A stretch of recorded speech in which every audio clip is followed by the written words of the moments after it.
And welcome back, footy fans, to another episode of Donnie's Disposals. I'm your host, Coach Donnie Hess here, back with another SANFL snapshot. We have to chat because we have a premiere. The women's premiere has been crowned. If you are watching the YouTube video, you will know who came out victorious by my first co-host that I will introduce, Mr. Phil Aspinall, who had the luxury of calling the magnificent women's grand final. Phil, great to see you. And again, as I've told you in a message, wonderful call on Wharf Radio. It was fantastic to hear you call what was a magnificent grand final. Yeah, g'day, Donny. G'day, Das. And yeah, thanks, mate. Really appreciate that. It was great a real privilege to be able to call the game for Wharf Radio. I would have gone and attended anyway. Channel 7 had the broadcast rights exclusively, and it was great to work with Chris Kendall and Tom Eglinton, Paddy Goldsmith, some of our local Wharf Radio crew, and someone that we all know here in SANFL W circles. Jess Bates joined us for the first time as special comments, and she did a great job on debut. So much so that I hear there's a certain podcast that's going to get her on soon. Well, I will try to keep that down to the minimum. I try not to go through it, but yes, I have secured a chat with Jess. I think it'll be fantastic. I also messaged her and told her she did a fantastic job. And joining us again, our Woodville West Torrance super fan, one of my favorite people to chat with, and that is Dars. Dars, great to see you again, sir. Coach Donny, Phil, how you going? And what a series it was in the women's finals. I thought it was outstanding. We're going to talk about it later on, but gee, we're just getting better and better every year. The women's football, I love it. It was absolutely magnificent, definitely for sure. But there is men's footy. We do need to talk some men's footy. Absolutely, There's there been is. 3 rounds of men's footy that we do need to talk. So we will not disrespect the men. No, It's just been it's the final interesting. The series for ladder girls, and it just shows exactly where they're going. It's great. exactly, and the ladder's been doing some changes. We have a new ladder leader at the top, and we will discuss that as we go on. But really quick, Darce, we'll jump right back to you. Thoughts on the last 3 rounds? We've had men's rounds 11 through 13 and the women's final since the last time that we chatted. Your thoughts on the footy? Because again, I agree, it's been magnificent footy in South Australia.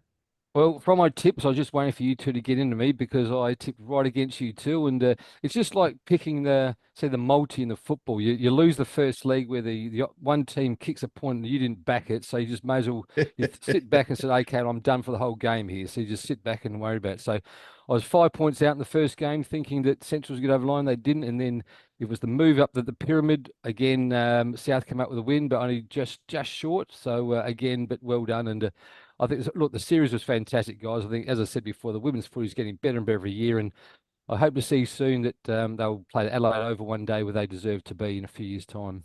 I It'd will be not awesome to see disagree that. with you at all on that one. Phil, your thoughts on the last 3 weeks of footy?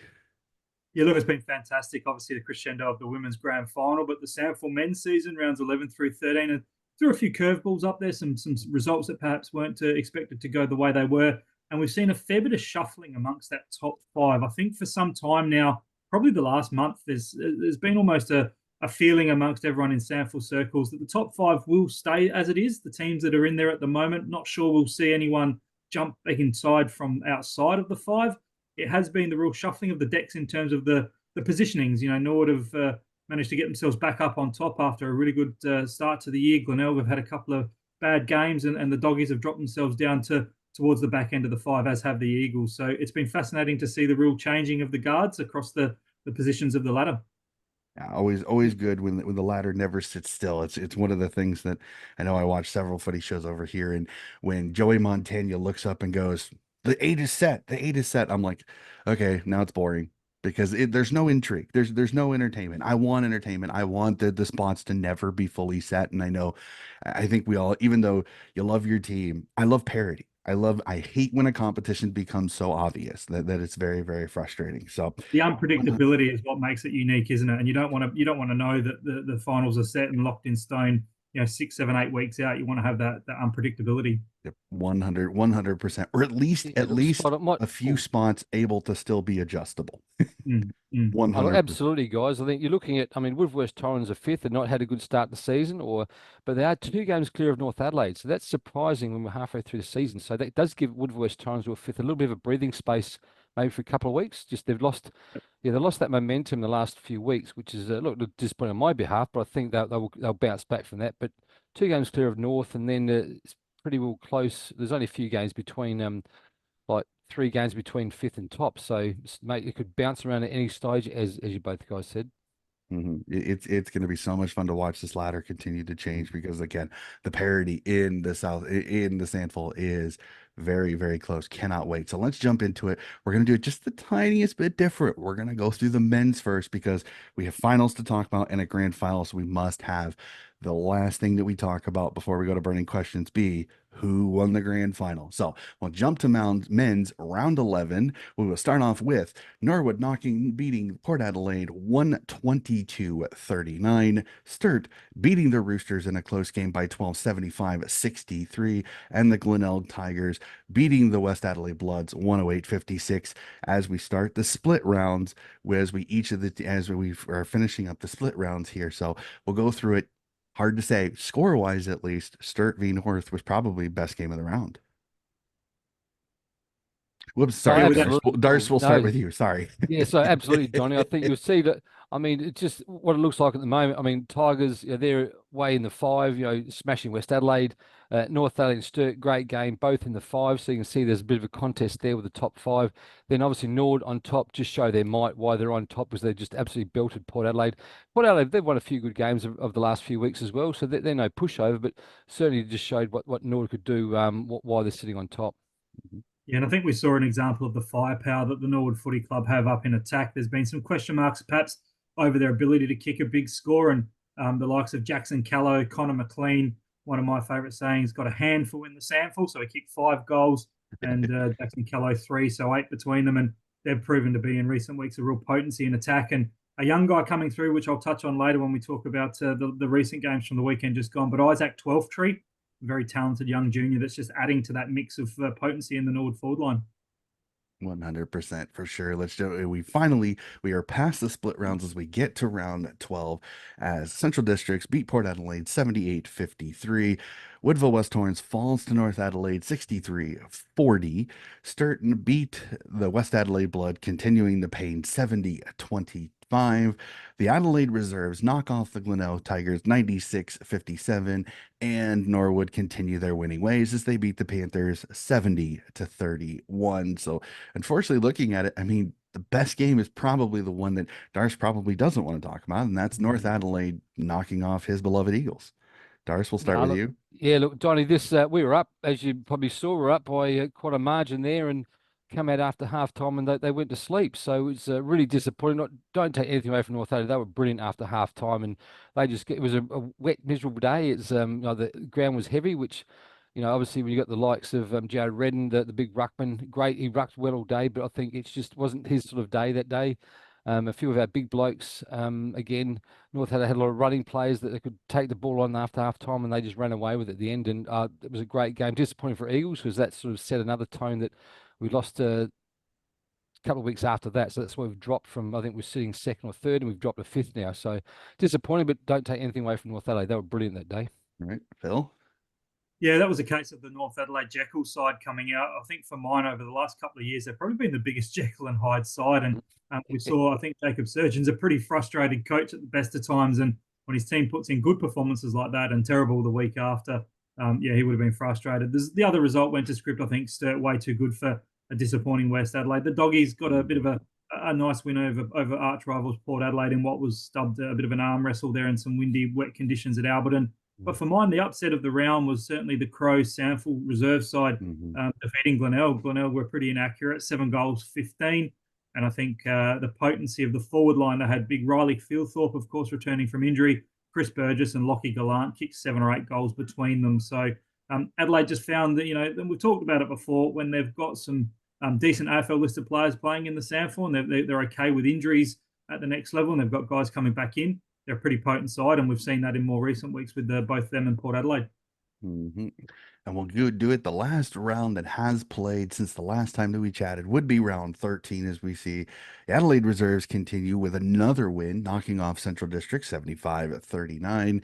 The Panthers fall to the Sturt Double Blue 75-54. The Glenelg Tigers just edge out with a 12-point win over the Woodville West Torrens Eagles 67-55.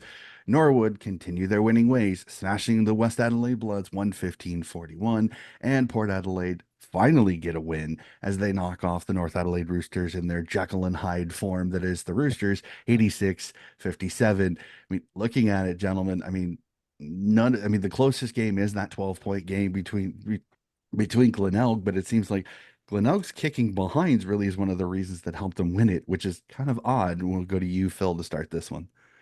Yeah, look, the Tigers are a good side, and good sides win ugly. It's a phrase I coin often, and Donny will touch on it as well. The side, the Eagles had their moments. I think they came out of the blocks early and were 4 goals to nil Did. up, kicking with a Yep. strong breeze. But look, that was an intriguing round. Bar the big blowout for Norwood over West Adelaide, there were some close games, and South. I think at one stage I was commentating the Norwood West game or getting some scores down the line, and my co-commentator Paddy Goldsmith is a big Sturt man, and he was a bit concerned. I think at one stage the Panthers were 3 or 4 goals up, and Sturt came home with the win and won. But the disappointing result for mine, without the central connection, just in general, was that the Bulldogs, they dropped their guard a little bit there, and certainly a slow start.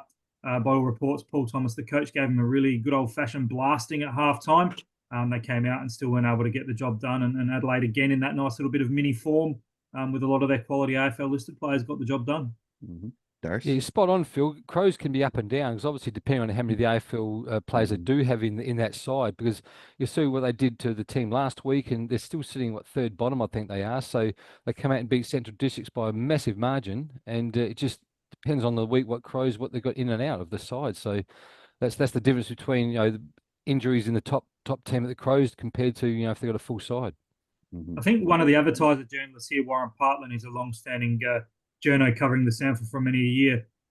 Did a bit of an analogy that when there's at least 17 AFL listed players, those reserve sides are really hard to beat. And in most recent weeks, they've had up and around the 15. When they were struggling at the start of the year, there was 11 and 12 and 13. But when you've got 15 AFL listed players, you're only needing 3 or 4 top-up guys, and you can see those results are starting to bear Yeah, some 100%, 100%, Phil. Yep. Yeah, it just shows you the overall quality that these AFL listed players have. That it does show. There's the reason that you are an AFL listed player and not a SANFL top-up player. So it's you hate going there, but it is the obvious thing. And I know that we'll discuss this a tiny bit later. All the drama with Port Adelaide and Adelaide. Are they going to go to the VF? When are they going to go to the VFL? When are the reserves comp going to start? How does that affect the SANFL? Yada yada yada yada yada. It's very frustrating that you're going to lose a little bit of history losing Port because of all of the history that it has. I know it's not exactly the same, but it's just a little frustrating that this drama happens that it really shouldn't, and it really is kind of taken a little bit away from the SANFL from the SANFL, because I think the competition is magnificent. Whether the AFL clubs have been cotton wooled, I think, as much as they would feel they deserve, is the $1 million question on that. So let's jump from the negative and let's jump to the positive, and that is the women's finals, which I thought were absolutely magnificent. Yep. We'll jump to the semifinals, where South Adelaide continue their strong form, beating Glenelg 41-13 in a game that literally, if you're the Glenelg Tigers, you're kicking yourself because of the behinds. 1-7 in this game. And then you jump Norwood comes out strong as the bottom seed coming into the finals, knocking off Central District's 40-35, where if you're a Central District supporter, if one goal goes straight, at least you get extra time. So 2 magnificent games, but you got to say the Norwood Centrals was a classic game. I know it didn't go exactly the way you probably would have wanted, Phil, but your tip was right because you did tip Norwood to knock off Central Districts.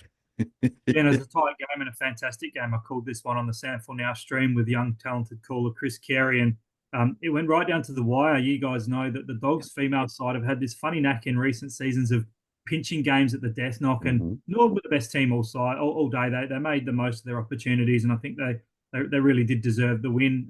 Obviously, it would have been fitting for Shelby Smith, who ended up retiring, to continue her march towards another premiership, and we'll touch on Shelby after. But yeah, the ball was literally kicked from coast to coast. It was a Norwood behind. The Dogs took the kick out, went all the way down inside forward 50.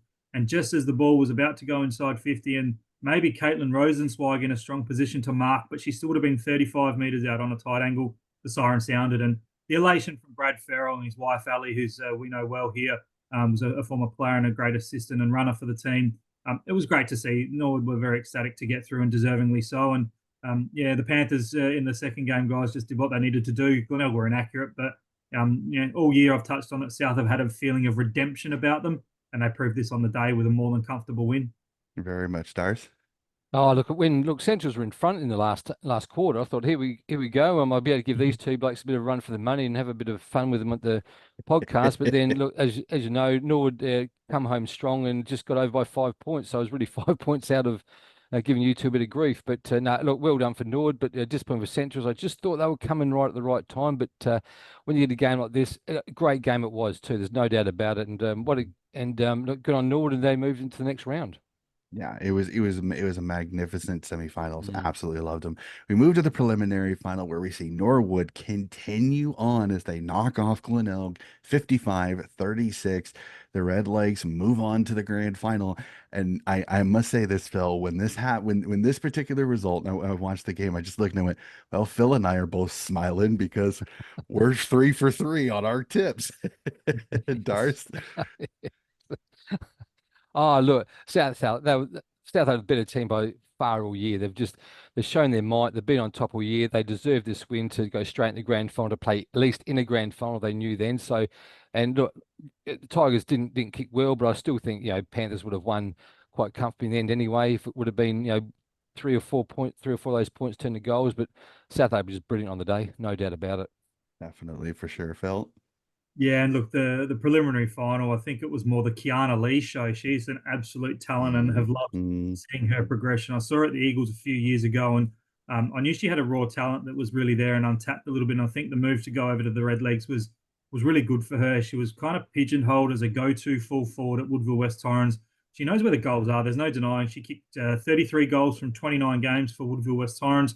And then Brad Farrell, a master move, and I think it might have even been back to Brad Snell, the former coach of the Norwood Footy Club, played her on a wing, and able to push forward. And she kicked 3 goals, turned the game on its head. And the Tigers really put in a good fight. They certainly tried their hardest under Lexia Edwards, but I think class prevailed. And Glenelg probably disappointing with the back half of their year because they were in a strong position to start the year. Had some up and down form with AFL girls in and out, but yeah, Norwood too strong on the prelim and progressed themselves through to a GF against the Panthers. yep, and great transition as we go to a grand final. And I'm going to say this: I don't care about the score. Legitimately, don't care about the score. This was a magnificent game of footy. Both teams tackled really well. The defensive pressure and the pressure in this game was elite. It was so much fun to watch. I don't care that the final score as South Adelaide get their premiership, they get their redemption after falling short last year, 18-13, as Norwood almost kicking themselves a little bit as one behind cost them. They just had them fall a little bit short. But I'll tell you this, I want to tell a funny story. I got a message 2 days before the grand final from Brad Farrell because I thought it was fascinating. He messaged me and he goes, honestly, who do you think's going to win the game?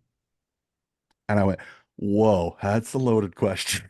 And he's like, I'm not, he goes, I don't want it to be a loaded question. He goes, honestly. Honestly, I said, I tip South, but I have this funny feeling you guys are going to be in it. It's going to come down to little margins. And that's what it was. It literally what it was. I said, I'll be honest. I said, I probably will be barracking for you by fourth quarter if it's close. Legitimately. I was going to be honest. It was a magnificent grand final. Again, South Adelaide showed they were the best team pretty much all year, which is really interesting to see that two of their losses were to Norwood this year. So it just shows you it doesn't matter what the home and away is literally meaningless when you get to the finals. The finals are a completely different animal. And South was just magnificent. A heck of a game. But Norwood did not do anything to dissuade them. You look at that team. If they can keep most of that team together, they are going to be dangerous next year. Kobe Morgan gets a little bit older. You still have Kiana Lee. You still have some of it. And Tashana Marr didn't play in this game. So think about it. There were some players that I think have been really impactful for Norwood that did not play. But again, all plaudits and flowers to the Panthers. That magnificent job.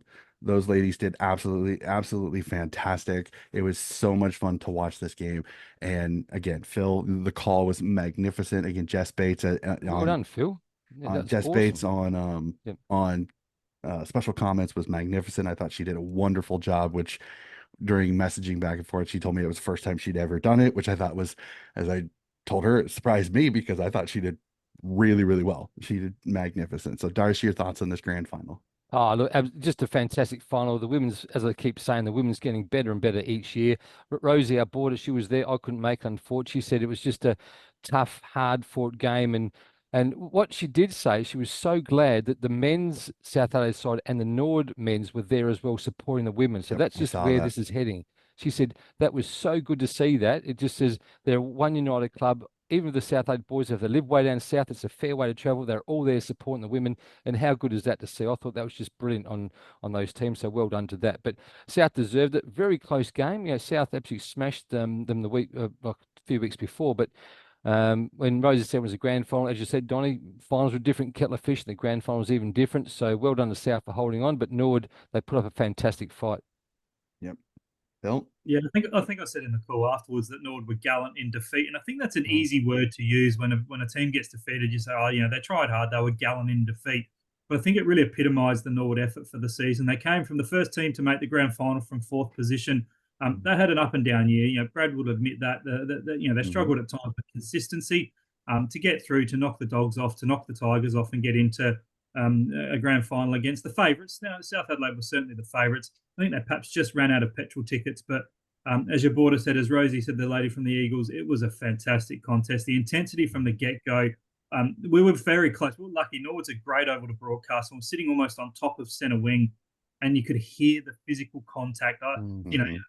Mm-hmm. you've seen the progression Yeah. of the women over the years, and perhaps they weren't as physical in season one as they are now.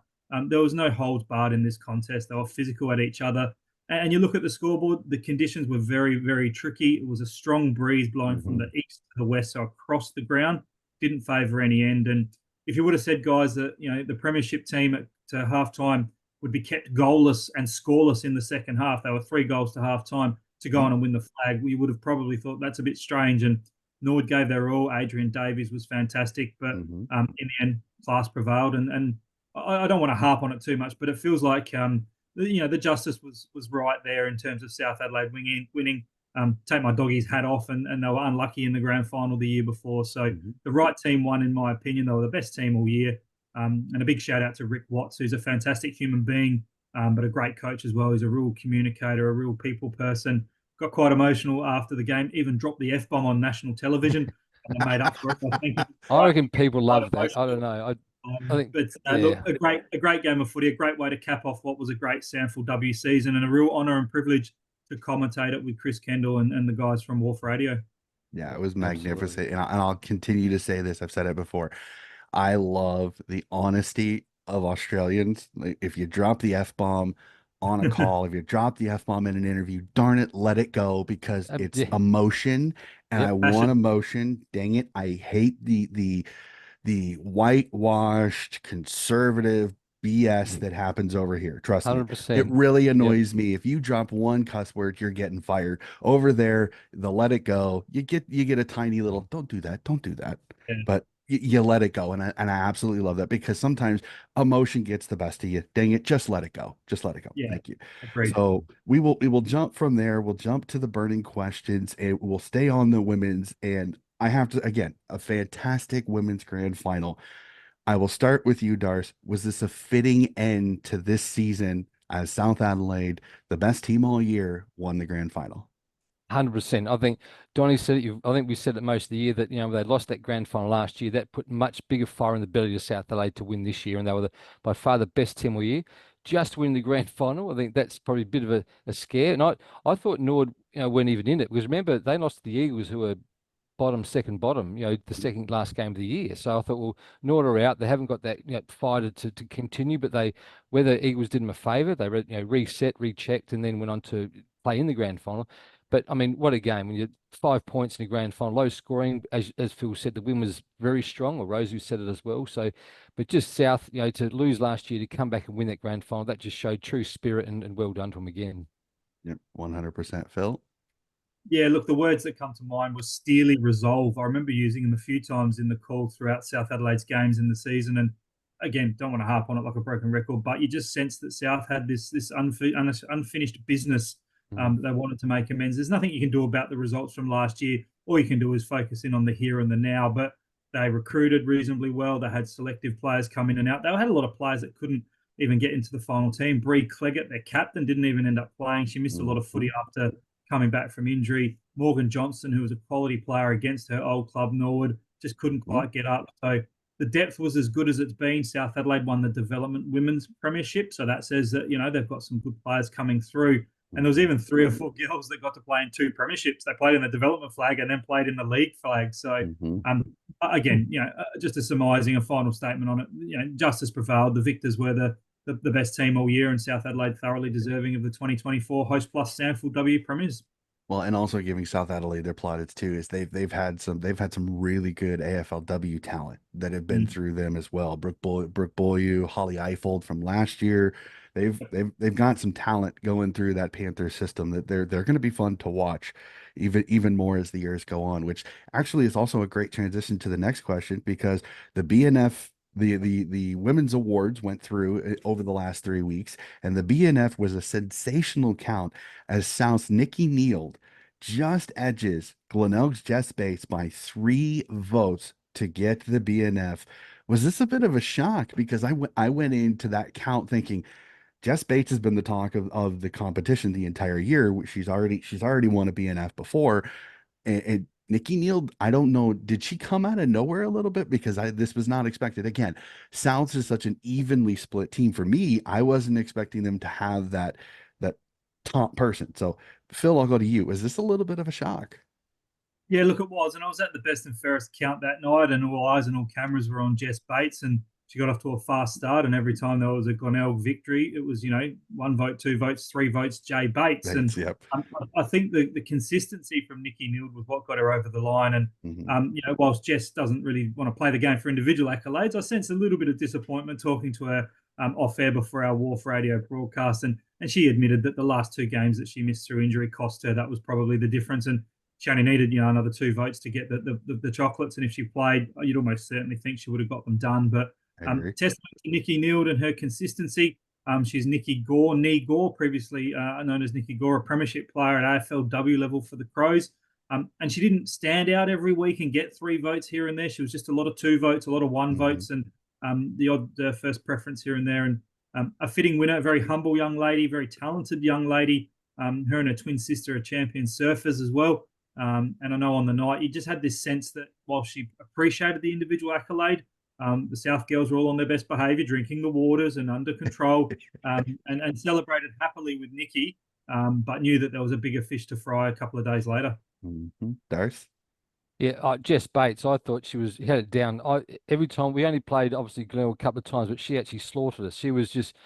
She's balanced. She's got the best kick in women's footy. She can handball 20 meters. She was just a gun.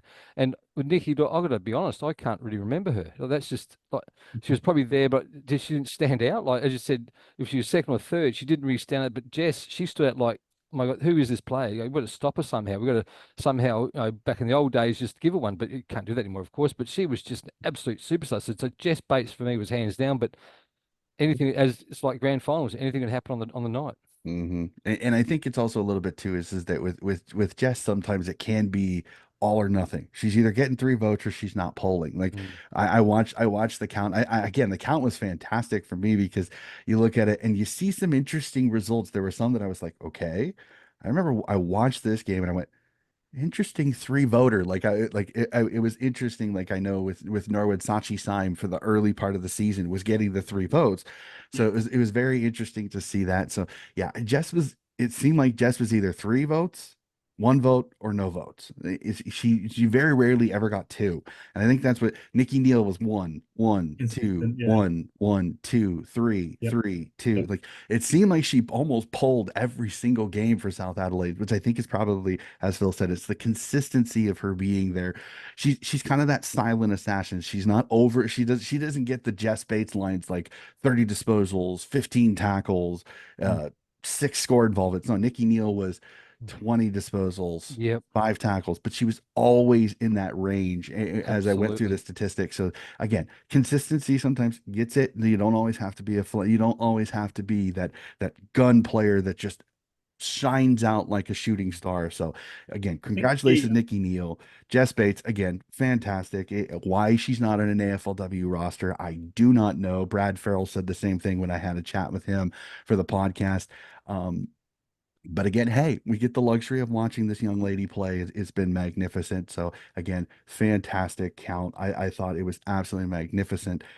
So we'll go to it. I want to do this personally just because, as Phil is a huge doggy supporter, Shelby Smith, as he said earlier, Shelby Smith has decided to hang up the boots. And for a player of her magnitude, and again, she's an absolute legend at the Central Districts Footy Club. There's just no denying it. Not only being a legacy player with her father, but just the way she plays, she's so much fun to watch. I wanted to give her plaudits. Phil, can you just let's I want to give a thank you to Shelby because thank you so much for what she has done because she's been a magnificent player. It's going to be so sad not seeing her run out there in the red, white, and blue. Look, it'll be a different Central Districts football club. They're not going to field the same, and she'll go down as their most capped player from a record perspective. She's won 4 best and fairest. I wouldn't be surprised if she goes on to win a 5th consecutively as well. So for someone that didn't have a lot of exposure to footy, came from a netball background and just took up footy locally, I think with her sister at Eastern Park only 8 years ago, to then be at an elite stage, continue to play the form of footy she did. She might have, if she wanted to, go on and maybe get a chance at AFL level, but she's got a young family. She runs her own hairdressing salon, and I think it's a big commitment to be a semi-professional footballer. And she was the epitome of the Smith family. She played like dad, tough and hard, and old boot style. And not only was she a great footballer and a great leader on the field, she's a great person off it as well. She's always got time for a chat, comes up and says hello, takes photos with the kids. And I think probably the biggest thing for mine won't be, she'll go down as a premiership captain, but she'll be the real spiritual leader and a real pioneer for young future girls that want to aspire to be league footballers. They've got no better role model than Shelby Smith. And I can only take my hat off to her and say congratulations on a wonderful career, Shelby. It's been great to know you as a quality person and a quality footballer, and well done on your great career. Darce. How good is this though now, guys? I mean, the women's footy is still only young, but we're hearing, like girls of Shelby, we're leaving a legacy, Mm. champions of the game. That's the best thing that's starting to come now in the women's footy. It was just, before they played 2 years, nothing. But now we're hearing retirement, champions, leaving a legacy, what they've done, six, I think it said 6 best and fairest or 5. Five. That's what I think we're going to start hearing again in years to come, in next year and year after. She left a legacy. She's a champion of this club. We'll start seeing photos go up on the honour boards. It's going to be brilliant in a few years' time. I don't think the girls quite understand whole across the competition what they're actually doing. They're actually breaking down barriers. They're in the future when we're going to see this women's football in a grown sport, that they actually started this back in the 2021. They started this legacy that's going to grow to something very special. And Mhm. Shelby, well done for being part of that, something special. It's awesome. Yeah. And Donnie, one other lady I wanted just to make mention because she's in a similar vein to Shelby Smith, and that's the Sturt skipper, Kate Harris. She's also hung up the boots. Mm. She's been an inspirational leader. The SANFL here have a ETSA. ETSA is our major power supplier in South Australia and a great sponsor of the SANFL and SANFL women. And each year they award the most inspirational leader. And Kate's won that a couple of years in a row. And she played like Shelby Smith, tough and hard, in and under. And I spoke to her on the best and fairest night and was almost going to have her on our Wharf Radio coverage prior to another commitment. So congratulations to Kate Harris from the Double Blues as well on a great career also. And that's the Absolutely. other thing. There's going to be so many that are going to retire over the next few years that they're not the AFLW players, but they're the sample players that really set the foundation Yep. for this competition. I mean, we had Ali Farrell last year for the Norwood Footy Club. You have these these stones, these great pillars that will be able to be the foundation for this competition going forward. Again, Shelby, thank you so much for what you have done. Absolutely. It is magnificent. And to all of the retiring players at the SANFL W level, again, thank you so much for what you have done. You've given us so much entertainment. Again, this competition is only growing. There are young girls right now that are being inspired by you that are going to play footy at not only maybe the SANFL level, but even the AFLW level that I think will be inspired by you. So I think this is nothing but fantastic. So again, I'm hoping to get Shelby on the podcast. We've been working on it. In fact, I messaged her after I had found out about this, and she replied back going, "Well, maybe I should have enough free time to do a chat with you now." So I'm hoping, still Great. crossing my fingers that I can get that legend on the podcast for sure. So we will jump to the men's competition really quickly and do our burning questions here.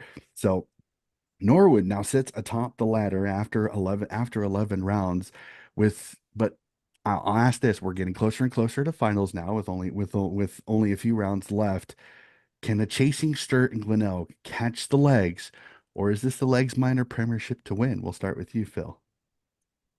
Yeah, look, it's an interesting question. We've only got 6 or 7 rounds left to go, and I think Norwood, from what I saw firsthand, them and Sturt are the two best teams in the competition. So Glenelg have proven to be a little bit patchy, and they're a bit reliant on some players where the depth might not be the same as a Norwood or a Sturt. So I think it's a bit of a flip of the coin as to whether it will be the Double Blues or the Redlegs, the two Eastern Suburbs rivals, as to who will win the minor premiership. But if I had to put money on it right now, just based on what I've seen recently, yeah, the Norwood Footy Club are going to be minor premiers for mine, and will be in and amongst when the whips are cracking in the back half of the year. All right, Darth.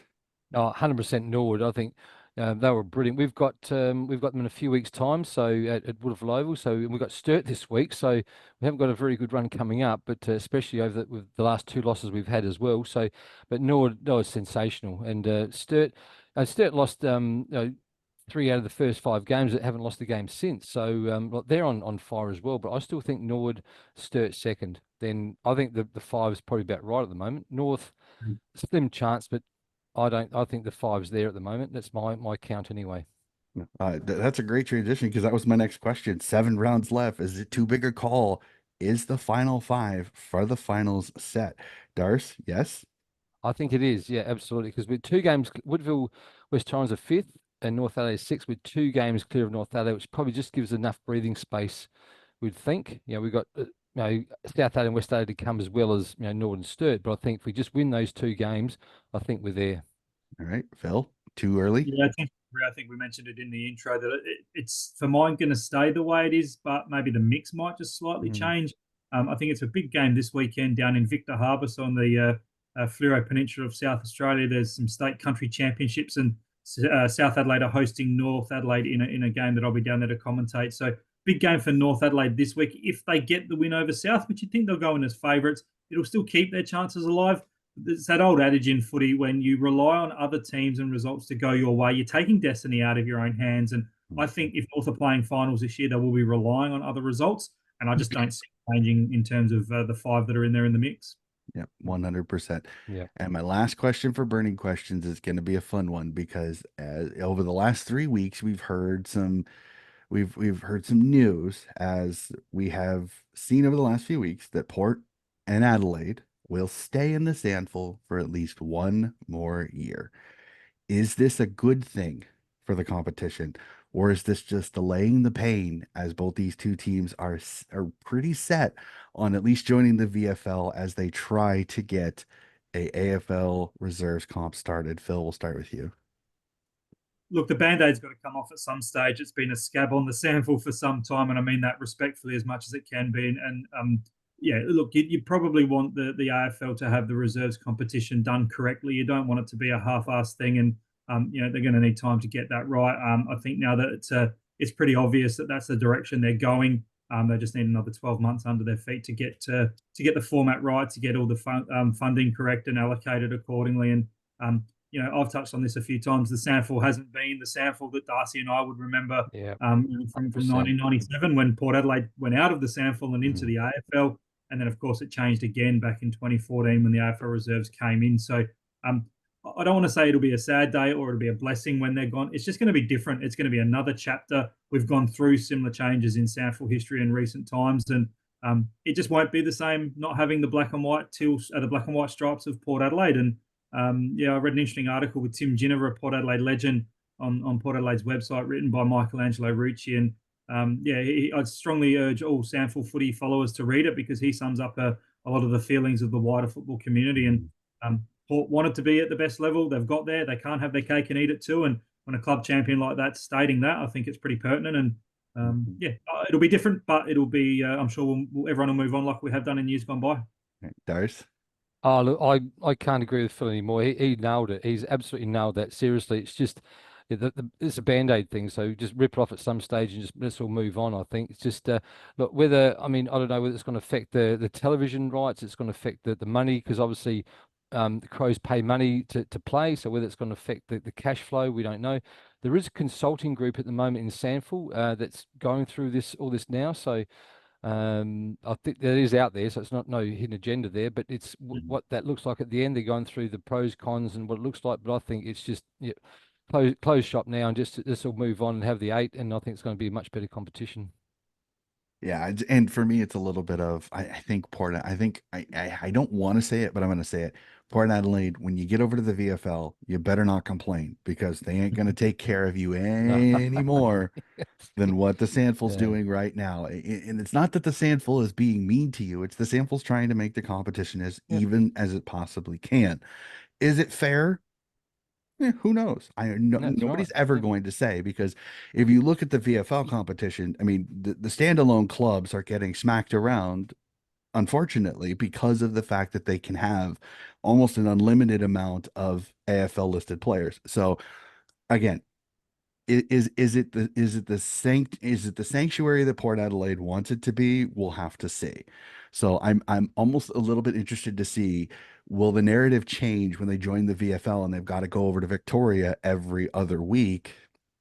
That'll be the question for yeah, sure. So, And that but fairness narrative, it's a good point you make, Donnie. And I'll be quick here, but it's always fallen on deaf ears for mine because they say it's not a level playing field, it's not fair. But yet they've got AFL footballers, full-time footballers, where one player would be earning more than the whole SANFL a club's salary cap.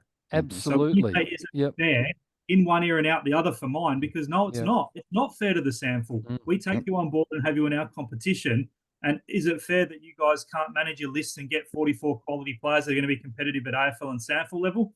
That's your issue, not ours. Mhm. 100%. 100%. And Yep, that's the exact same thing that annoys me sometimes about it is like some of these clubs it's sample and even as I cover the waffle, it's like it really is not a fair and balanced No. competition if you can have 16 AFL listed players playing in your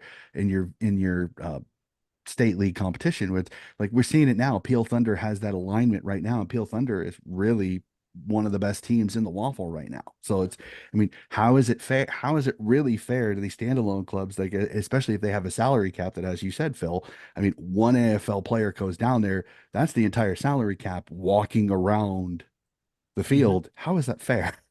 No. So, so But we won't stay on this again. Like I said, it'll be sad to lose the Port Adelaide yep, name. Is it the Magpies? Absolutely not. I mean, I think everybody that I talk to, even Port fans, admit mm, that the reserve competition team is not the Magpies. It's an adoration that they've kind of brought up to kind of appease some of the Sandful fans of the club. So we'll jump to it. We'll do tips really, really quickly because as I told these two gentlemen, I've got to go to work because it's Thursday. Normally I go to work on this particular day. So I don't have as much time as I normally do. So we'll jump into tips round 14 as we jump to Cooper Stadium as the Red Lakes host the Adelaide Reserves. Darce, we'll start with you. Who do you like in this one?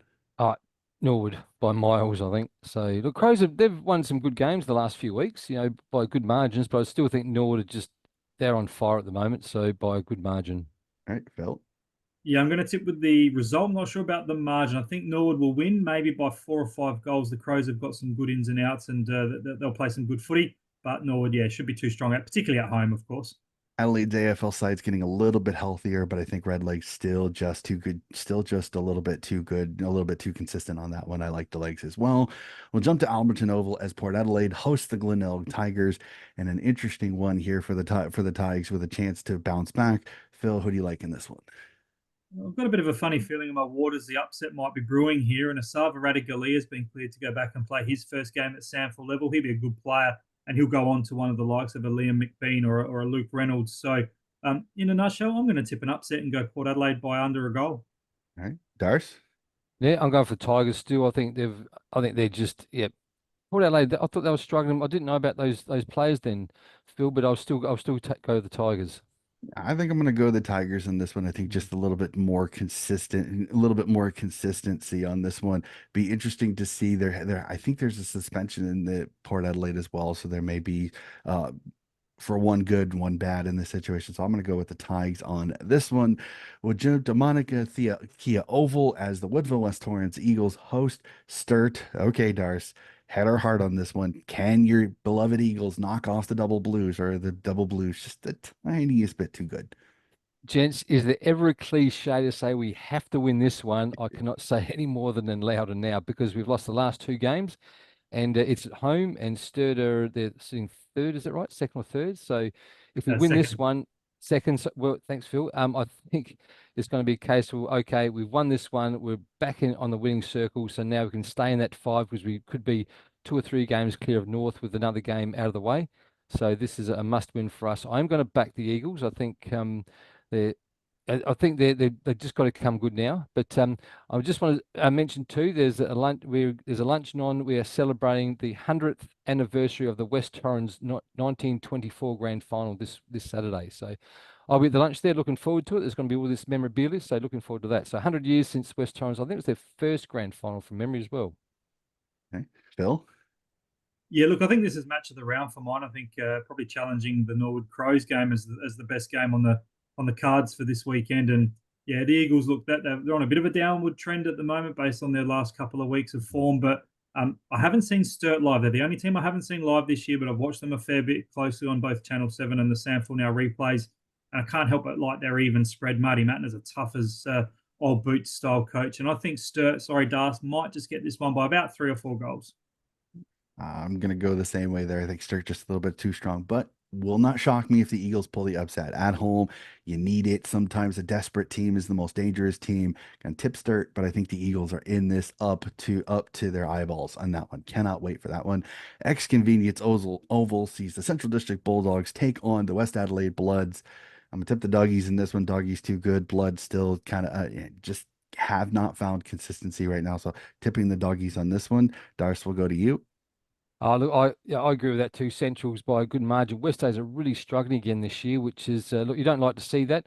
And the games they're losing by large margins as well. They're not as if it's like 1 or 2 goals. It is large margins, so they just are struggling. So look, Centrals for me by I say 5 or 6 goals. Okey-dokey, Yeah, I tend Phil. to agree with the guys. I saw West Adelaide firsthand, and they were super disappointing. Nord took their foot off the pedal in the second half, and Westies only had 1 goal to half time. The Dogs have got some good players coming back in. Bo Thomas is a very, very talented young key ruck or forward. He's the half brother of the coach, Paul Thomas. Hmm. And the weather's probably going to bring the game down a peg to be a bit of a slog. It's going to be predicted to be wet and windy here in Adelaide on Saturday. So if it was a dry, sunny day, I'd say the Dogs by 8 goals. I'm going to go the Dogs by 5 goals in the wet. That'll be an interesting one down in Victor Harbor as towards the bottom South Adelaide take on as Phil monikered earlier the Jekyll and Hyde team that is the North Adelaide Roosters. So Phil will go with you. Can the Roosters knock it off, or can the Panthers pull an upset? Yeah, looking forward to heading down to the picturesque coastal town of Victor Harbor, an hour and a half out of Adelaide, and been down there a couple of times to call some country championships, which this will be as well on Sunday. This game on Saturday, I think North will win. South have been very disappointing this year. We know they're in a real rebuild phase. They're blooding a lot of kids. There'll be another kid, Phoenix Hargrave, who's a talented under 18 state representative, will make his league debut on Saturday. So good luck to young Phoenix. But I think North Adelaide, the Jekyll and Hyde, yes, it's showing this year, but on paper they should be too strong for the Panthers. Okay, Darth. Yeah, no, 100% as well. So what over they're playing at, Phil? Is that At in Victor Canada Bay? Oh, Harbour Victor over. Harbour. Okay, in Canada Bay. Sorry, it was on there. Sorry, yeah. No, Yeah. but look, I agree. North Adelaide by a good margin. Yes, South and Westies are just a little bit disappointing this year. So, but as you said, they're in rebuilding. Westies might be doing the same. But again, North Adelaide and be great atmosphere down there. I think all the Victor Harborians and be down there watching the game. So it'll be a fair crowd down there as well. Yeah, last year they had just under 3,000. They've got the Hmm. country championships being played across the Saturday, the two finals on the Sunday. Myself and colleague Phil Hurden will be calling those. They'll be live and free on SANFL now as well, so make sure you check them out. Yep, cannot wait Absolutely. on this. Cannot wait on this one. That one's gonna be an interesting one. So, well, ladies and gentlemen, I hate to cut this abrupt and short, but I've got to get to work. I've got to let these two gentlemen get to bed. It's getting a little bit late over there in South Australia. So that is going to do it for another episode of Donnie's Disposals. We will talk again very, very soon with more footy coverage. It's been fantastic, and we will see you again with more footy very, very soon.